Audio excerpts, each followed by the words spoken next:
Yeah, ni kawaida kusikia milio ya pistol. So sala mjomba. This was New York back in 17s, kipindi ambacho kulikuwa kuna immigrants wengi sana wana move kutoka Latin America. Hapa nazungumzia Puerto Ricans, Colombians, Mexicans, Spanish, you name it.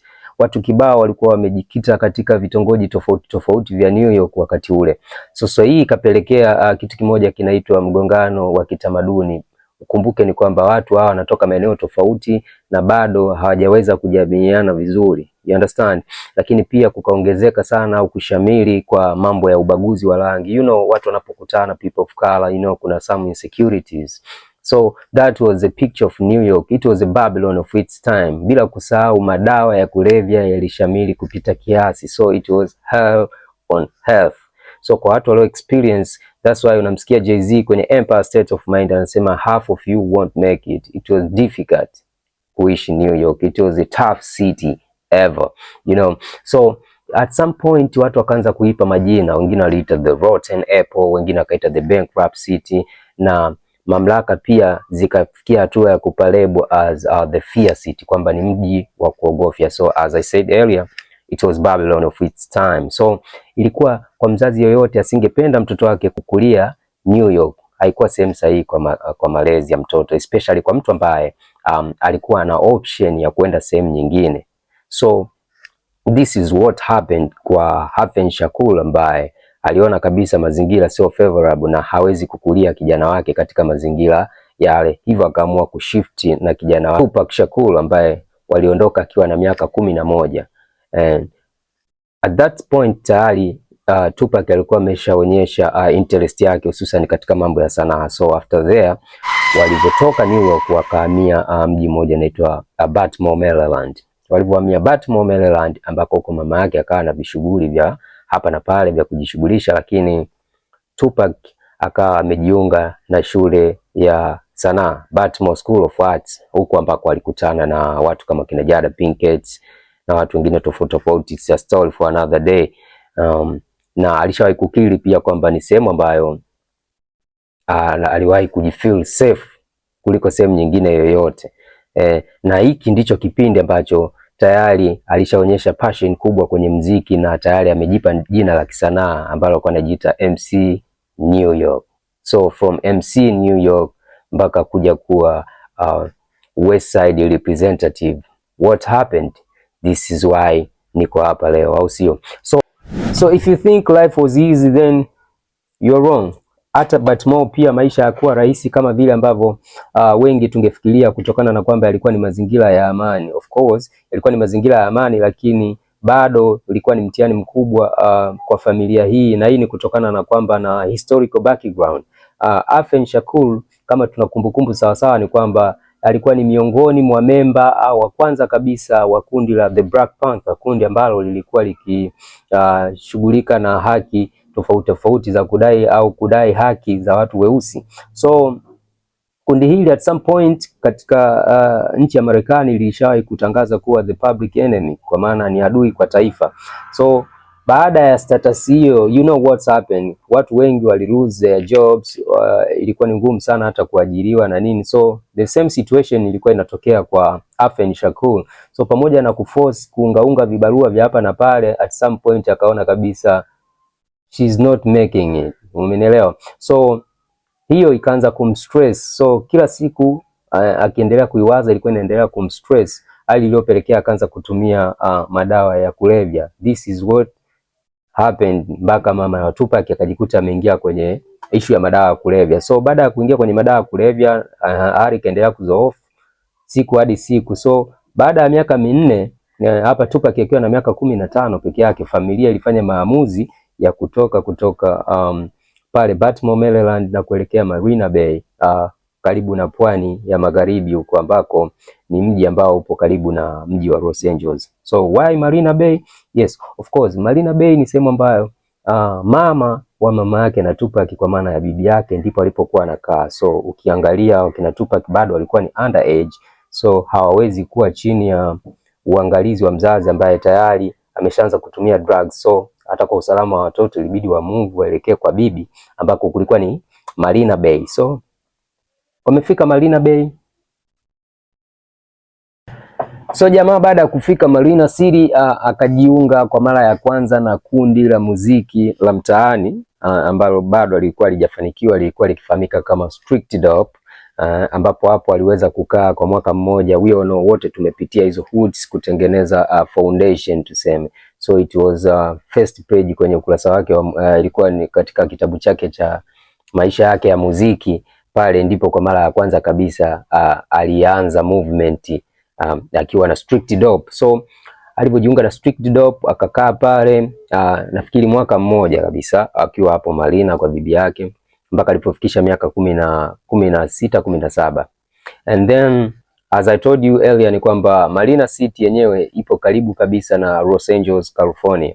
So Los Angeles, as we all know that kwamba Los Angeles pia ni mji wenye fursa nyingi na ni mji ambao wanaishi watu fulani ambao ni mashuhuri toka miaka ile. So pale Los Angeles kulikuwa kuna grupu ambalo linachipukia pia ambalo bado lilikuwa halijafikia kwenye ile piki yake, lakini lilikuwa linafanya vizuri, ambazo stori zake nyingi na kemkem zilikuwa zinasikika mitaa tofauti tofauti, na hili ni kundi ambalo lilikuwa linafahamika kama The Digital Underground.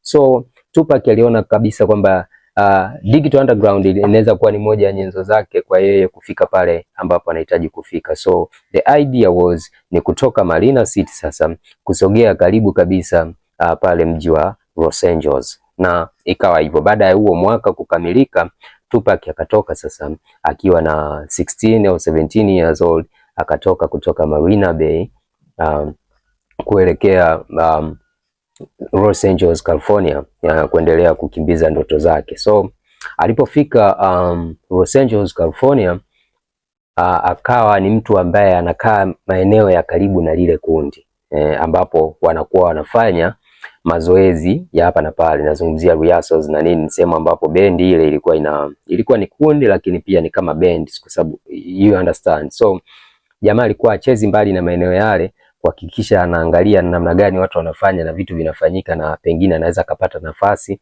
akawa ni mmoja wao, which alifanikiwa hapo baadaye, lakini haikuwa rahisi. Ilikuwa hivi, mshikaji alipofika pale ni kwamba alikuwa ni mtu ambaye anafika kila wakati wa mazoezi, lile kundi ambapo linafanya mazoezi. So akawa ametengeneza kidogo connection na watu wa maeneo yale ya kuzungumza hapa na pale, na mind you, moja ya sifa kubwa za Tupac ilikuwa ni namna ambavyo ana uwezo wa kutengeneza mahusiano na watu tofauti tofauti kwa haraka zaidi. So jamaa alipofika pale ni kwamba baada ya kutengeneza mahusiano ya karibu na Digital Underground na kuwa muda mwingi yuko around pale bendi ambapo inakuwa inafanya shughuli zake za kimuziki, as wazungu wanasema kwamba just show up.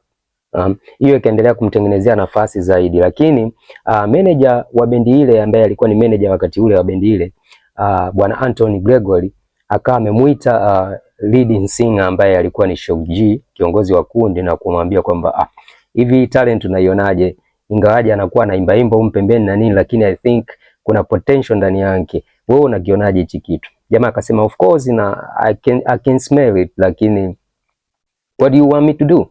So swali likarudi tena kwa Anthony Gregory, ambaye Gregory akasema mimi nafikiri huyu jamaa ana potential, and then tusije tukaja tukajilaumu kwa kuchezea almasi mchangani. So nafikiri kuna namna yote nitakiwa tumweke karibu zaidi ambapo hawezi tu just kutoka randomly.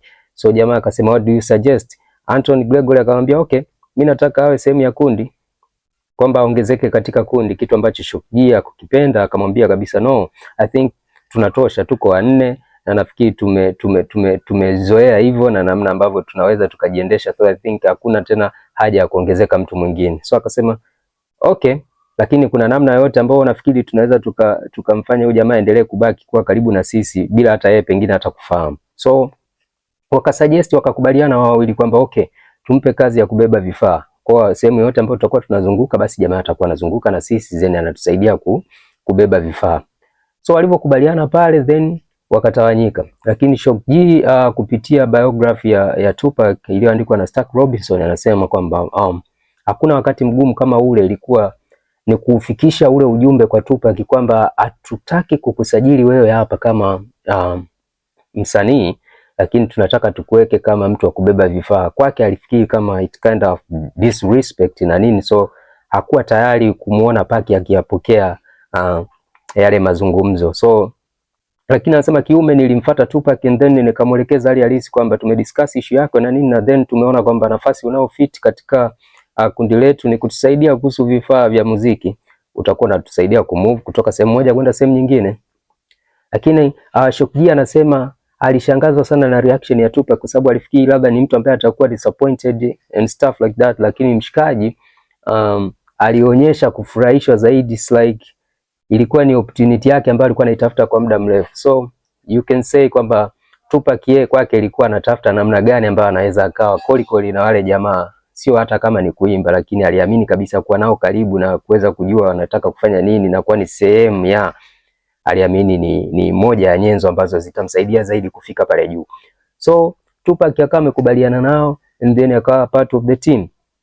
Kwa akawa anazunguka naye sehemu moja, sehemu nyingine, sehemu moja, sehemu nyingine. And then Pac akasema no, I don't want to be a darkroom player. Sitaki kuwa tu mtu wa kuwabebea vifaa na nini na nini na nini. So you know, ni msanii ana njaa, bado ni kinda mdogo, so kuliona jukwaa and then kurudi nyumbani vivi na roho inasita. So akaanza kushow up. Wale jamaa wanapokuwa wanaenda kwenye events tofauti tofauti, basi anapata dakika 2-3 then anaamsha mashabiki, kitu ambacho pia kilipelekea hawa watu kupigwa na butwaa tuseme, kwa sababu kila alipokuwa akiwa stage hata kama dakika 2 dakika 3 then he was a man of the show. Hakuwa na jina, hakuwa na recording single yoyote, lakini kila alipopanda katika jukwaa then it was mess up. Alikuwa na uwezo wa kuamsha and then ladies are screaming. Wanasema alikuwa na hicho kiaiba cha kupendwa na watoto wa kike, which nitaizungumzia mbele kwa nini nimeizungumzia hapa. So maisha aliendelea na hivyo na nini. Ikawa bahati nzuri ni kwamba katika lile kundi la Digital Underground, katika wale wanne kuna jamaa mmoja ambaye sikuwa na sababu ya kuzidig deeper sana sababu zake, lakini akawa amechomoka katika lile kundi.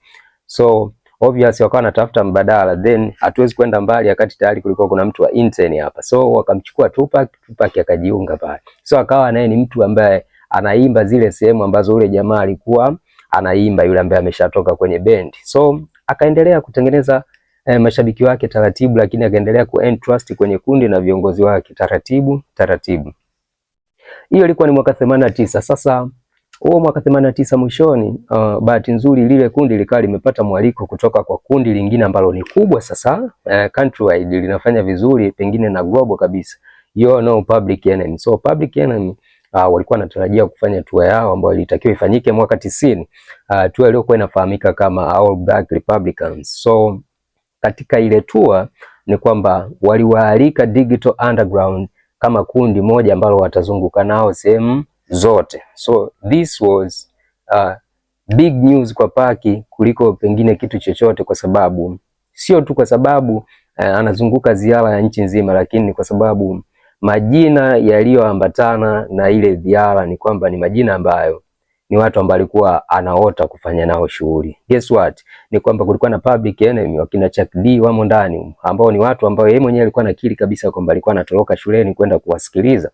So katika orodha hiyo kulikuwa kuna Mary J. Blige, kulikuwa kuna Public Enemy na watu wengine kibao, lakini most important ni kwamba ndani ya ile tour, miongoni mwa guest artist ambao walikuwa pengine wamealikwa, ambao walikuwa pia wamealikwa, ni kwamba kulikuwa na mtu mzima Ice Cube. Na Ice Cube by that time yuko na Range Mob Records, so you know tayari ana America's Most Wanted inafanya vizuri, Straight Out Compton, it was global, so he's a big artist na big act kwa upande wa West. So Tupac kwake aliona kabisa yo naenda kukutana na watu ambao ni wakubwa kwenye field yangu, so it's like nimezikaribia ndoto zangu, which yeye ndio kitu ambacho alifanyaje, alikuwa amekiamini. So fast forward ni kwamba ikafika mwaka 90 and then wakati wa show huu hapa.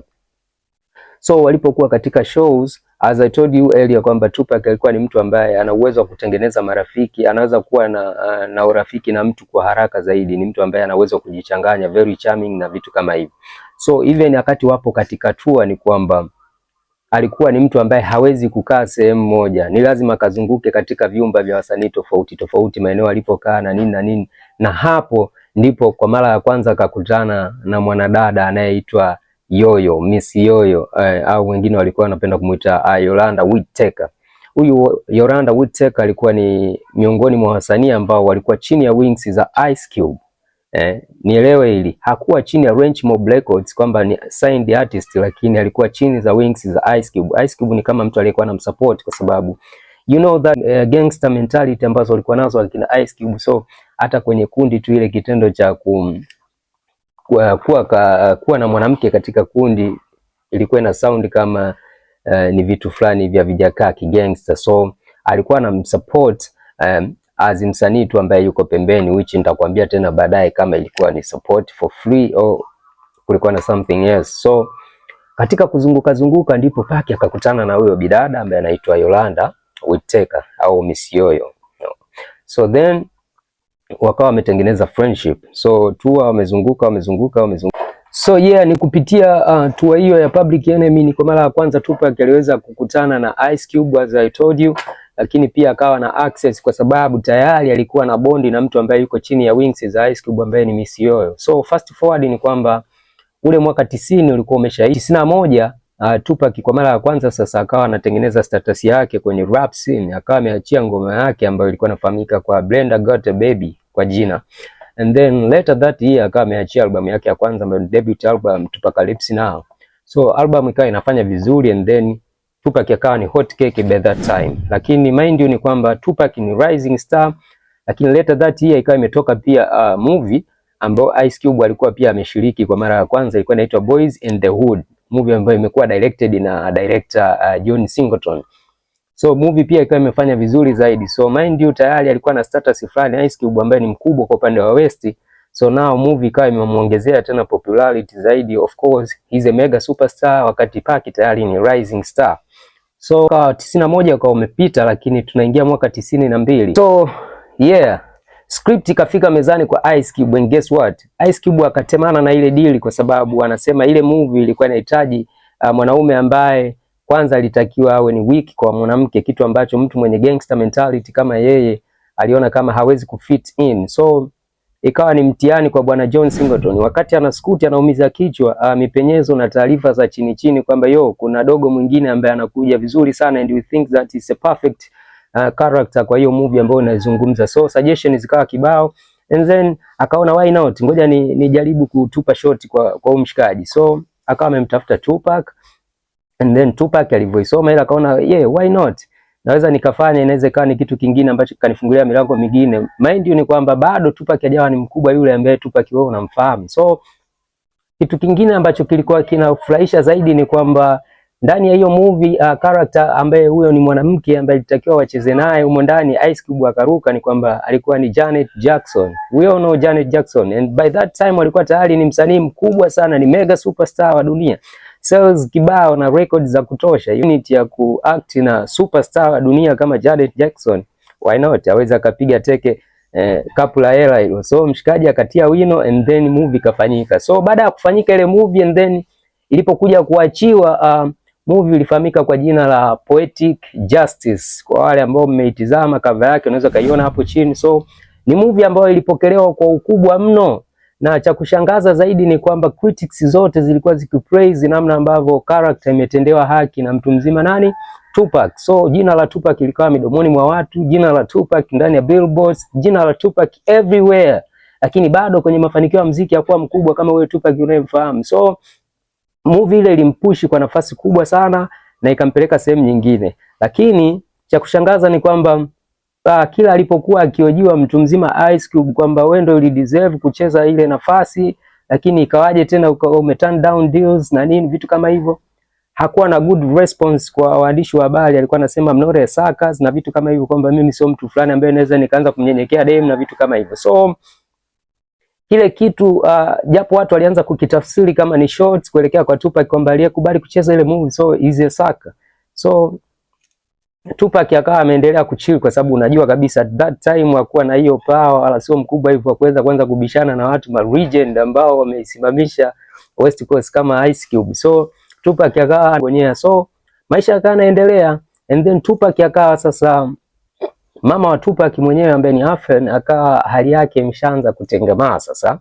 Hali imeanza kukaa vizuri, amepata tiba, yuko kwenye sober houses, and then so Tupac akaona birthday ya mama yake inakaribia, hivyo akaona kuna namna ambayo anatakiwa atengeneze zawadi ikiwa ni special kwa mama yake, lakini kwa kina mama wote, hasa akiangalia namna gani wamepitia changamoto na nini. So akaona kuna namna ambayo anaweza kutumia sanaa yake kufikisha ujumbe the way anavyo appreciate juhudi za mama yake na vitu kama hivyo. So ndio idea ya Dear Mama ikawa imekuja hapo. So ndani ya idea ya Dear Mama first ilikuwa ni kwamba Tupac alikuwa kuna vionjo amependa kutoka katika wimbo wa Ice Cube, wimbo ambao ulikuwa unafahamika kama It's a Man World, yani kwamba hii ni dunia ya wanaume, na ule wimbo ulikuwa ni dialogue songs ambayo mle ndani Ice Cube alikuwa amemshirikisha Yolanda Whittaker, you understand? So kuna vionjo ambavyo ule binti alikuwa ameviingiza mle ndani, and Pac alikuwa amevutiwa navyo, so alifikiri kuna namna ambayo anaweza akavichukua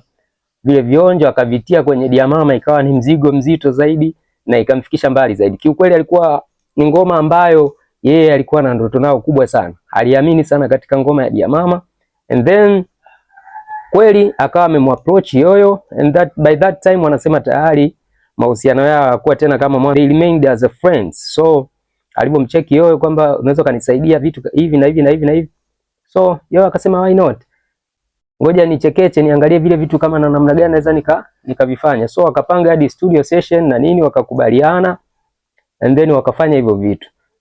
So kwa mara ya kwanza kabisa ile ngoma imetoka ikiwa na vionjo vya Miss Yoyo ambavyo pia vilikuwa vikisikika katika wimbo wa It's a Man World na vitu kama hivyo. So anapokuja kesho kuicheki ile ngoma studio, anaambiwa kwamba hii ngoma imefutwa kwa sababu Ice Cube amesema ifutwe, hivyo vionjo vyote vya Miss Yoyo vitolewe kwenye ngoma kwa sababu hamna taratibu zozote na vitu kama hivyo. So sasa kaanza kuchukulia ile kitu personal kwa sababu waliamini kwamba mabraza ndio watu ambao walikuwa wanatakiwa wasapoti wadogo na nini, vitu waendelee kupushi harakati na vitu kama hivyo. So lakini alipoanza kuona akamtizama kama Ice Cube ni mtu ambaye ameanza kumkunjia hivi, pia akaanza kuunganisha doti na zile interviews ambazo alikuwa akizifanya baada ya movie ya Poetic Justice kutoka, akaanza kuona no, there is a problem here. So akasema haina shida, ngoma ikapigwa chini, maisha mengine yakaendelea. So maisha yaliendelea fast forward mpaka mwaka 1994, kipindi ambacho Tupac aliamua kutoka LA na kuelekea New York, mji aliozaliwa, kwa ajili ya kufanya business zake, lakini pamoja na kurekodi as we all know, New York is mecca for hip hop. So akawa amefunga zake safari mpaka New York, na alipofika New York ndo likatokea lile tukio la kutokea na kushambuliwa lile tukio la kushambuliwa na risasi, and then baada ya hapo alipopona akawa pia amepata mashtaka mawili matatu nafikiri kwa ajili ya hizi sexual assault, mambo ya unyanyasaji wa kijinsia na vitu kama hivyo, ambavyo kutokana pia hakuwa vizuri financially, ikabidi aingie ndani. Sasa akawa ameingia ndani, hiyo ni 94 kuelekea 95. So management yake huku nje, bwana Atoli Gregor akawa anapambania namna gani ambavyo jamaa anaweza akatoka kule nje, lakini ukishaangalia tayari amesha fight hizo kesi mara nyingi zaidi, kwa hiyo hata kipato chake kikawa kimepungua. So ikawa inapushiwa zaidi ile ngoma ya Dear Mama itoke, kwa sababu yeye pia alikuwa anaamini kabisa ile ngoma ikitoka kuna namna fulani inaweza ikamboost, kutokana pia na hali yake ya kiuchumi sasa hivi ilikuwa ni mbaya kutokana na position aliyokuwa nayo. Hiyo alikuwa ni gerezani. So inavyo approach mwaka 95, management yake bwana Atoli Gregor yule ule wa Digital Underground akaona hakuna namna tena hapa, inabidi ngoma fanyaje iachiwe. Lakini wanasema bwana Mungu si Asumani, ni kwamba baada ya kuachiwa Dear Mama, we all know that Dear Mama ilikuwa ni ngoma ya dunia. So mapokezi yalikuwa ni makubwa, pamoja na kutokuwepo kwa vile vionjo ambavyo Ice Cube alikuwa amevipiga chini, lakini mtaa ulikuwa unaimba Tupac, mabango yana picha za Tupac everywhere, billboards na kila kitu. So Tupac akawa ni mkubwa, lakini ile ngoma inatoka akiwa bado yupo lock up, yupo jail cell. So baada ya kuwa ngoma imepokelewa kwa ukubwa zaidi, ndipo anatokea mtu mwingine tunamfahamu kwa jina la Suge Knight. We all know that sasa huyu ndo alikuwa bosi pale Death Row, tayari alikuwa ameshamchukua Dr. Dre kutoka Ruthless Records, lakini tayari pia akawa na Snoop Dogg katika record label yake. So akaona kabisa no, this guy ni kitu. Kwa nini tena endelee kukaa, dhahabu inaendelea kukaa jela jamani, wakati mtu anafahamu kabisa kwamba ile ni hela. So akampambania pale, and then Tupac akawa ametoka gerezani mwaka 95. So baada ya Tupac kutoka gerezani mwaka 95 ndo ikawa ndo kwa mara ya kwanza pia wana terminate yale mashirikiano yao waliokuwa nayo kati yake yeye pamoja na bwana Atoli Gregory, and then akawa amejiunga rasmi na Death Row kule ambako ndiko akakutana na Snoop Dogg pamoja na Dr. Dre. So kwa mara ya kwanza kabisa Tupac amesikika akiwa chini ya Death Row kupitia album ya Snoop Dogg inayofahamika kama Dog Father, na mle ndani ngoma ambayo wamesikika ni ngoma ambayo inaitwa Two of America's Most Wanted, kitu ambacho ukiwa umeangalia ni jina ambalo linashabihiana kabisa na jina la album ambayo ilikuwa ni Ice Cube, ilikuwa inafahamika kama America's Most Wanted. So these are America's Most Wanted. Tafsiri yake ni kwamba wao ndio hatari zaidi kuliko hata yule Ice Cube. So kile kitu ndipo pale sasa brother kama ametoka chini ya pazia na kuanza kusema kwamba yo, this niggas copying my styles. Ni nitoka siku ya kwanza, yani nimekuwa kama ni fursa kwake, kwa sababu hata shavu la movie alilolipata ni baada ya mimi kukataa. So this nigga anatakiwa niheshimu, sio tena aanze kubato na mimi kwa sababu mimi nimemfungulia njia sehemu nyingi, kwa sababu ana copy my styles, ndo kama hivyo, ana sample nyimbo zangu na vitu kama hivyo. So yakawa ameendelea kurushiana maneno ya hapa na pale, lakini tayari wakati huo Tupac pia ameshakata leseni kwamba no, this is personal brother, tayari and feel, afu na mwenyewe tayari naona naweza nikajipambania kwa namna nyingine. So he don't give a damn. Mashambulizi yakawa yanaendelea, na mind you ni kwamba hii ni west to west, so ni vita fulani ya kifamilia sasa hivi inaendelea chini kwa chini. So mtaa ukawa unaendelea na vita ya maneno baina ya ndugu wawili kutoka west, hawa Ice Cube pamoja na Tupac, katika interview tofauti, huku Tupac akijinasibu kuwa ameifanya tamaduni nyingi za kule west kuwa popular zaidi kulikoni yule ambaye anajifanya ni king. Ukiangalia kama ku throw up hizo west up signs, kuvaa bandana na vitu kama hivyo, kitu ambacho Ice Cube pia kana sema wewe dogo umekuja juzi, si tushafanyaga way back before Sugu, kwa sababu mimi kupitia video yangu ya This Is How We Do. Lakini pia ukiangalia West Side Slaughters nikiwa na WC na Mac 10 tushafanya hivyo vitu, tusharusha sana kwenye videos, which critics wakasema yes of course hivi vitu washafanya muda mrefu, lakini pia ni kwa sababu vilikuwa influence na culture ya mtaani kule West kwenye magrupu ya kimafia kama blood gangs na vitu kama hivyo. So watu wakawa wanasema no Pac, that is bullshit. Lakini maneno yakaendelea na baadaye Ice Cube akaja akaachia video ya wimbo wake inafahamika kama Bow Down, na kama mtafuatilia utagundua amekaa katika kiti fulani hivi ambacho ni cha kifalme kuonyesha yeye ni king wa West. And then katika kile kiti pembeni yake kuna jamaa ambaye amevaa mzula, which ilikuwa ni moja ya style kwa wakati huo ya Tupac kuvaa sana mzula, au wengine mnaita boshori, akiwa amemuinamia ameshika mkono ana. Ukiangalia ile video ya Bow Down utamuona mshikaji ambaye anafanana na Tupac huko akiwa amevalia boshori au wengine mnaita mzula, akiwa na ubusu mkono wa Ice Cube ambaye ndo kama Don, na hiyo ni kwa sababu aliona Tupac ameanza kujiita Machiavelli the Don, akisema mimi nimeshajiita Don before wewe, so I am the true Don, kwa sababu as you can see akawa anamuonyesha kupitia ile video, na unaweza kaona hapo chini unamtizama huyo mshikaji alikuwa anafanana na Tupac, na of course ilikuwa ndo style ambayo Tupac alikuwa anavaa by that time, kivaa sana ile mizula na vitu kama hivyo. So yeah, baada ya Tupac kuachia diss track ya Hit Them Up ambayo pia ilipokelewa kwa ukubwa zaidi, na nafikiri ni one of the best diss track of all time, kila mtu analifahamu hilo. Lakini baada ya kutolewa ile diss track, Ice Cube alikuja na opinions zake ambazo akasema Tupac amekuja kugawanya watu waliopo katika utamaduni, kwa sababu mwanzo ilikuwa ni kama competition ya kisanaa zaidi, lakini yeye ameileta kuwa personal. This is conflict, this is war. Yani Tupac ameleta vita katika utamaduni. Hit Them Up sio tu diss track, ameenda kwenye mambo personal, ikiwemo kuzungumzia wake za watu na vitu kama hivyo. Lakini Tupac akamwambia yo nigga, you should shut the fuck up, you know, kwa sababu mimi nilikuwa ndani, sikuona mtu yoyote kutoka West Coast akitetea akipambania namna ambavyo wale wanatushambulia, lakini sijaona rapper yoyote ambaye kutoka West Coast alikuwa anashambulia. So nimekuja kufanya hichi kitu na kimepokelewa, brother, you're just a jealous person. Kwa hiyo